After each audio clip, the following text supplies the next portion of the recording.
Welcome back from the break. Let's get started with Module 5, our final module.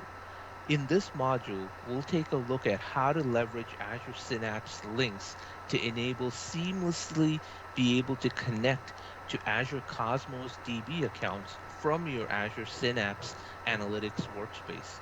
We'll walk through how to enable and configure Synapse links. We'll also learn how to use Synapse Spark and Synapse serverless, SQL serverless to query Cosmos DB. Let's go ahead and get started. All right, let's go over the HTAP processing for Azure Synapse Link, which gives us the ability really to do analytics processing, transactional analytics processing. So it's called HTAP, Hybrid Transactional Analytics Processing. Let's take a look at what that means, how. So we're going to take a look at quickly designing a hybrid transactional analytics processing with Synapse Analytics, how configuring Azure Synapse links with Cosmos DB, how to query Cosmos DB with Spark and SQL. So we'll take a look at that and how to actually copy data from Azure Cosmos DB into SQL Pool using Spark. So we're going to take a look at each of these and we're going to go over them and try to actually do them in the coming up steps. All right, so let's go over just the basics of how to actually enable this and how to design a hybrid transactional analytics processing with Azure Synapse. And if you are familiar with this, if you're not familiar with this, let's go over it for a little bit and see how it works. So the Synapse link for Cosmos DB is basically a cloud native transactional and analytics processing capability. So it really enables us to do near real-time analytics over operational data that's sitting in Cosmos. So Cosmos is our operational store, which is doing, high throughput, high transactions for, let's say, our web applications or our IoT applications.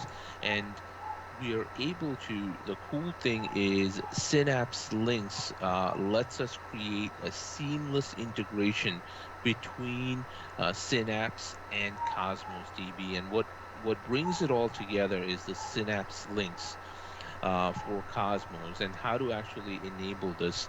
So what we want to do is we want to be able to provide new business analytics scenarios, let's say near real-time dashboards, and that kind of business experience to our users. And using the Cosmos DB Analytics Store, which is fully isolated, right? And we can enable what is called a column store for our transactional store, which is basically containers in Cosmos.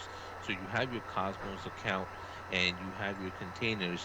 What we do is when we create a container, we can actually enable the container. So a data engineer, for example, would go in and be able to, when they create the Cosmos DB containers, they can just enable that container to have an analytics store, which is a cheap analytics store, and it is able to auto sync all the data that's coming into our transactional.